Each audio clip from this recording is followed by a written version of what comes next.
Hey, everybody, welcome into the Thinking Crypto podcast, your home for cryptocurrency news and interviews. On your way in, please hit that subscribe button as well as the thumbs up button and leave a comment below. If you're listening on a podcast platform such as Spotify or Apple, please leave a 5-star rating and review. Folks, you got big news. Scumbag regulator Gary Gensler testified today before the Senate. Joining him was CFTC Chairman Rostin Behnam, and a pinpoint laser targeted question was asked by Senator Bill Hagerty. Is Ethereum a commodity? He first asked the question to Rostin Behnam, who says, yes, it's a commodity. And, Bill Hagerty said, is this a simple question? Yes or no? And Rostin Behnam clearly answered it. Gary Gensler did not. He skirted around the question and talked all kinds of BS, and even Senator Hagerty got kind of upset at him. Let me play the clip for you guys so you can hear it. Chairman Behnam, I'm going to turn to you. Is Ether a commodity? A yes or no answer will do. Yes. Chairman Gensler, same question. Is Ether a commodity? Senator, we actually, as an agency, did approve Ethereum exchange traded Only products. partially. It's not, the approval is not complete. Well, we address ourselves to the filings in front of us, and we approved it. And so you're saying that all Ether applications have been approved by the SEC that are pending right now? The Ethereum exchange traded product of filings that were in front of us from stock exchanges, I think there were 8 or 9 of them, were all jointly approved. Individual issuers still are working through the registration process that's working smoothly, and I would envision sometime over the course of this summer, those are just disclosure that's great documents. news. If you're committing to me that those applications will be approved by the end of the summer, I appreciate that. We've got to get this market. Yeah, we've already. So there you have it, right? Gary Gensler is a buffoon, a clown of all clowns.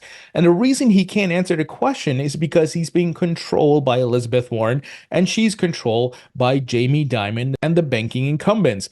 It's pathetic what's happening. You are the chair of the SEC, and you can't answer a simple yes or no question. But this is the same dog and pony show that's been going on for a long time. He did the same thing with Patrick McHenry. However, as these dialogues are coming to light, it's further exposing him what a clown he is. And we see that Democrats are turning on him and Elizabeth Warren. Democrats joined with Republicans to repeal SOB 121 both in the House and the Senate, with big-time Democrats like Chuck Schumer supporting these things. Now, Biden ultimately vetoed that, but it wasn't Biden, it's Elizabeth Warren pulling the strings. But the Democrats also helped to pass the FIT21 crypto regulation bill out of the House. And the SEC has been losing in courts, right? In the debt box situation, they got sanctioned. They had to close their Salt Lake City office. They're losing in the Bitcoin and Ethereum spot ETF situation. I'm telling you, Gary Gensler did not want to mess with BlackRock, Fidelity, and these big names by denying the Ethereum spot ETFs. He would have been destroyed in the courts. Because look at what Grayscale was able to do. And they're a small firm compared to BlackRock and Fidelities and so forth, right? And Grayscale got a victory. The courts called the SEC arbitrary and capricious. So Gary didn't want to mess with that, but he still refuses to say if Ethereum's a security or not. It's pathetic. And Senator Bill Hagerty almost got pissed off there, saying, you only partially approve these things. And one of the things Gary hinted at was that these Ethereum spot ETFs would be approved sometime this summer. So we'll see what happens. We know it's coming. It's not a matter of if, it's just a matter of when. But Gary Gensler continuing to get exposed. Now, some other context around what Gary had to say and what Senator Bill Hagerty had to say. Eleanor Terrett of Fox Business reported saying, Hagerty said the industry needs to have a proper ecosystem, so we're not shoving it offshore. So members of the Senate and Congress are recognizing what Gensler is doing is sending a lot of these projects and jobs overseas. Gensler pushed back and said that breaking the law and not liking the law are different than lack of clarity. Hagerty says there's still a lot of uncertainty and a lack of clarity coming out of the SEC, and it need not be that way. So look, Gary's lost the narrative already, right? He's been saying the same bullshit for a long time, but Democrats already see yeah, that's a lie. And that's why, once again, the FIT21 bill is making its way through the House. And one of the things Ryan Selkis tweeted out with this video of Hagerty asking Gensler the questions, he said, "We are going to win so much, you'll be so sick of winning." The last time the man tweeted this was right before SOB 121 got a repeal in the House and the Senate, and the FIT21 bill got passed through the House. So maybe he knows something that a crypto regulation bill may be making its way through the Senate. That would be amazing if that happens this year, folks. I'm personally not optimistic, but look, no one expected SOB 121 to be repealed with Democrats joining. No one expected FIT 21 to pass the House so quickly with Democrats joining. So, look, the crypto industry has been piling up campaign money and they've been donating to pro-crypto candidates. So maybe that's lighting a fire, waking up people in DC to this issue. And look, fingers crossed that something big is coming up within the next month or two. But Gensler's done. He's done. Here, Stuart Alderati, Chief Legal Officer at Ripple, weighed in on what Gensler had to say. He said, Gensler repeated his crypto is a bunch of Wild West lawbreakers nonsense. Despite the SEC court losses, bipartisan rebukes in Congress, and the votes of 50 million plus crypto holders at stake, Gensler remains committed to killing crypto in the US. I don't think he wants to kill crypto. I think he just wants to kill the startups and the companies that are leading so that JP Morgan's Onyx blockchain can take over and JPM coin. That's the end game. They know blockchain's the future. They know tokens are needed. But for the first time in history, you front ran the banks and institutions. You don't need to go through them to access these tokens. You can move money without them. And they don't like that. They are getting disrupted by this technology, and now they're trying to catch up and build their own versions, right? Once again, JP Morgan, that's why they invested in Ethereum back in the day, and they created their own blockchain and JPM stablecoin, right? All these things have been going on. So I hope you guys see what's happening here. Now, speaking of the SEC, apparently Joe Biden, the president of the United States, but we know it's not really him, it's Elizabeth Warren, just announced his intention to renominate Democrat SEC Commissioner Caroline Crenshaw to a second term at the agency. She's one of the anti-crypto folks, and we've seen the SEC has become very political. Hester Peirce, Mark Ueda are Republicans. They are often not in alignment with Gensler, Crenshaw, and the other one. And when the Bitcoin ETF case was resolved and the judge and courts said the SEC acted arbitrary and capricious, Gensler sided with Hester Peirce and Mark Ueda to vote to approve the Bitcoin spot ETFs. The other two Democrats, including Crenshaw, did not. So even when the court said, you guys are wrong, they still voted no. Can you believe that? It's pathetic. And Anthony Scaramucci, who is no fan of Trump, said the following. He tweeted out this news saying, the Biden campaign is determined to whip the crypto community into a Trump supporting frenzy. It's political malpractice to not throw a bone to this highly engaged, broad-based, and deep-pocketed constituency. So again, it's not Biden. It's not Joe Biden waking up out of his bed in the morning saying, I hate Bitcoin, I hate crypto. That's not happening, right? Joe Biden right now, and this has nothing to do with the fact that he's a Democrat. He could be a Republican, but he is a very old man in cognitive decline, and it's kind of sad to see what's happening. And my hope is that he drops out and some other Democrat comes in, a younger Democrat comes into play. And anyway, that's a whole other political situation. But the point is, the Biden campaign is just dropping the ball here. They're going to get demolished if they keep this up because there's a lot of capital, as mentioned before, being raised to support pro-crypto candidates. And if they keep attacking this technology and asset class aggressively, they're going to lose a lot of votes. Folks, there was facts. This is facts now, right? That a lot of young Democrats, young voters who usually vote Democrat are not supporting the Democratic Party right now. And the fact that you're going to keep attacking crypto, which a lot of young people own crypto, that's not going to work out well for you. But hey, look, okay, what can you say? It is what it is, but we got to keep fighting. We know Elizabeth Warren and Gary Gensler are on the losing side of history. Their own party and Democrats in the Senate and the House are turning on them. So we've got some momentum here.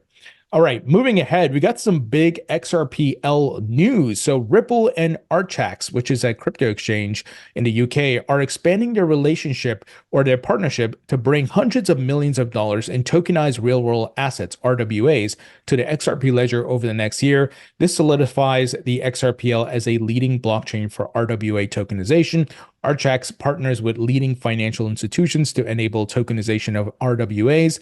Thanks to this extended collaboration, these institutions will be able to utilize the XRPL to tokenize their assets. Here's what Marcus Infinger, who is the SVP at RippleX, had to say. Our industry is at the start of the next major adoption stage in which blockchain technology will deliver real-world utility in financial markets at scale.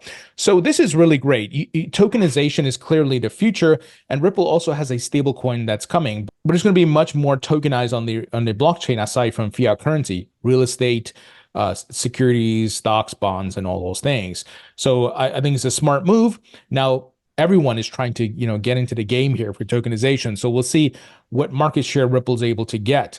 Ripple CEO Brad Garlinghouse weighed in on the news saying, very excited about this lineup with Ripple and Archax. Financial institutions are increasingly tokenizing their RWAs on layer ones like the XRPL through regulated entities like Archax, and I only expect this to grow exponentially in the future.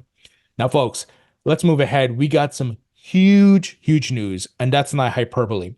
Paradigm, which is one of the top crypto investment firms in this industry, their co-founder, Matt Huang, tweeted out today, Paradigm has raised our third fund, an $850 million venture fund focused on crypto projects at the earliest stage.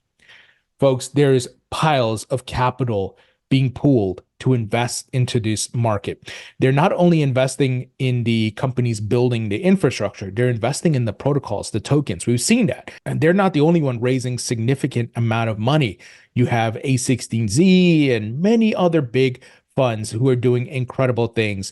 And I'm not only excited about this bull market, I'm excited for the future bull markets that are coming, 2028 and so forth, because we are still in the early stage of adoption. We haven't hit full mass adoption yet. That's coming. And when you look at the data of crypto adoption versus the internet adoption, crypto is outpacing the internet adoption, but it's still about 50% of the way there. It's not fully there. So we still got ways to go. And this is why you need to do your research and understand news like this to position yourself. Now, I'm not saying go buy the bull market tops. Obviously, I've often talked about my strategy. I'm going to take profits when we hit the blow off top or, on the way up, and I'll take some of that money and reinvest it in the bear market when things crash to 80% down and everybody's scared again, right? Rinse and repeat and position myself for future bull markets.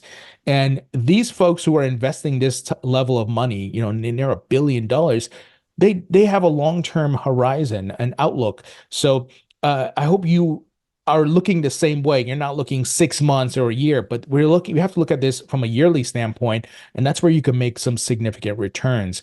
So let me share what they put out here in their press release. They said, Paradigm has raised our third fund, an $850 million venture fund focused on crypto projects at the earliest stages. When we founded Paradigm in 2018, we believed that crypto would be one of the most important technical and economic shifts of the coming decades. That's a key word there. Notice they use decades, not years, right? 6 years later, that belief has only gotten stronger. Bitcoin has monetized to $1 trillion plus. Ethereum, Solana, and other blockchains are scaling. Stablecoins are being adopted globally. Frontier research speeds along. New infrastructure is enabling consumer applications. Hundreds of millions of people own crypto, and crypto is now a main character on the world's political stage. Well put. Now he goes on. I'm not going to read everything for you guys, but when I read stuff like this and I see the capital that's coming in, it makes me so bullish. I hope it does the same for you. If you're still sitting on the fence, I highly recommend you go do some research, understand this technology and why it's significant, why it's going to change the way we do things and transact with each other. And it is the next layer on top of the internet. And it's moving at a faster pace and getting more adoption because it's sitting on the tier 1 level of the internet, right? We're not talking about dial-up days of internet. We're talking broadband, mobile phone, global usage of internet at its peak. And it's going to move faster. People are going to be able to do things faster with this technology. Now, folks, quick word from our sponsor, and that is VeChain. VeChain is one of the top enterprise layer 1 blockchains out there. They're being used by many big brands to build sustainability, Web3, and decentralized applications. Some of the big brands that work with VeChain include Givenchy, BMW. They're working with Walmart China and many, many big brands, including Boston Consulting Group, building incredible technology, folks. I've been a VET token holder for years, since 2018. I'm very bullish on this project, and this blockchain has many key features, and it's why enterprises are choosing to work with them. So they're scalable, they're fast, sustainable, and affordable as well. So I'm very, very bullish on this project. So that's why I have them as a sponsor, because I believe in this project. Once again, before they were a sponsor of this podcast, I was holding the token. So if you'd like to learn more, check out the link in the description or go to vchain.org. Now, guys, I want to highlight something. Congressman Tom Macy says he's been reading the Bitcoin Standard book. That's by Saifedean Ammous, who I've had on the podcast. Saifedean is a Bitcoin maxi, but I don't hate him or anything like that. You know, I don't really subscribe to things like that. I have the Bitcoin Standard. I believe in Bitcoin and its future, but there's going to be multiple blockchains. It's going to be a multi-chain world, right? Obviously. But the fact that a congressman is saying, I've been reading this book and it inspired him to introduce a bill to end the Federal Reserve. Wow. What a paradigm shift, right? How it's amazing what's happening. I've been telling you guys, big crypto is becoming ubiquitous. It is everywhere, and not even politicians can ignore it. So pretty incredible stuff. Here we got news that the Digital Power Network, which is a premier coalition spearheading policy and advocacy for digital asset mining and crafting the future of energy policy, they tweeted out, "We're thrilled to see the launch of the Bitcoin Voter Project. This initiative is essential for educating Americans on Bitcoin benefits before the election. It promotes financial literacy and inclusivity, empowering informed civic participation." This is what we need to see.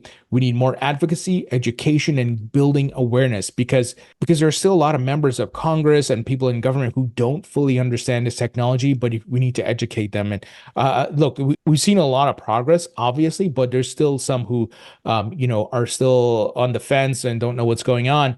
And what has happened, Elizabeth Warren has been able to convince some of those people to join her. And if we are able to, get to those people and get them to understand the facts and not the lies of Elizabeth Warren, that's how we're going to win in DC and get clear, balanced regulations, which protects consumers, but also allows for innovation in the United States. Final item here, VanEck says it's deploying more capital to market its spot Bitcoin ETF commercial to reach the boomers. So I recently interviewed Nate Geraci of the ETF store, and they are investment advisors. And, we talked a bit about this and how the marketing and the brand awareness and education campaign is happening right now to help people understand the Bitcoin ETFs and how they can invest in it and so on and so forth. So these issuers like VanEck are going to start doing their mass marketing, folks. And as the bull market heats up, it's going to be good timing, as people are going to be very interested in what's happening in this market and want to get exposure. So the bull market's not over, folks. We still got ways to go. There will be a blow off top, and that could happen later this year or early 2025. So have a plan, have it written down, know where you're taking profits. And, like I said, what I'm doing, not financial advice, I'll take some of those profits and spend it, pay off some debt, maybe reinvest it in other assets like real estate and so forth. But some of it I'm going to take and buy the blood on the streets come 2026, 2027, buying up that bottom when people are scared and they're running away. I will be here telling you, hey, I just bought this, and I'm getting ready for the 2028, 2029, 2030 bull market. I've been here before. I've learned my lessons. I see the market cycles. I know what to look for from the macro perspective. Global liquidity. Obviously, you look at the charts too to see the technical analysis and make sure everything is in line. But we've seen from the macro, global liquidity is what's driving these macro bull markets, whether it's crypto, stocks, real estate, and so forth. Now, you may say, well, why do I need to invest in crypto then? Why don't I just invest in the stock market? Well, as billionaire Paul Tudor Jones said in 2020, Bitcoin and crypto is the fastest horse in the race. It gives you an incredible return, higher than the stock market, right? And this is where the volatility is a good thing. You can use it to swing trade, and it allows you to buy the very lows. And because it's still new, and there's tons of capital still on the sidelines to come in, and we've clearly seen that with the ETFs, right? There's more upside, is what I'm trying to say. So that's why I'm here positioning myself more in crypto versus my 401k account or my investment account I have with my wife and so forth, right? My retirement, which is going into bonds and stocks and all that stuff. I want to, you never want to put all your eggs in one basket. And I'm being very transparent with you guys. And I, of course, have an investment property as well. So I'm looking at positioning myself, and the profits I take from this bull market cycle, if everything goes according to plan, I'll be putting a good amount into retirement and have that sitting there. And like I said, take some of the capital and reinvest it in crypto and other assets. So just sharing what I'm doing, not financial advice. Please do your own research, do what's best for you financially. Everybody's situation is different, and we're all at different stages in our life. Obviously, be smart. You shouldn't invest all your life savings in real estate. You shouldn't invest all your life savings in the stock market, right? It's just a general principle. You want to be smart. Obviously, you want to put a good amount because we've seen assets outpace inflation, right, with the growth. So that's how you grow your wealth, because if you just leave it in all cash and stick it under your mattress, you're going to lose your purchasing power, especially in this high inflation era that we're in. So do your research. Write all these things down, have a plan, guys. It really helps to put it on paper, trust me. And yeah, that's the news, guys. Don't forget to grab a copy of my book, Rethinking Crypto, on Amazon. It's available in paperback and digital. Grab a copy to support the podcast. Grab a couple copies for your friends and family who want to learn about crypto. It covers crypto's past, present, and future. Thank you guys for watching and listening, and I'll talk to you all later.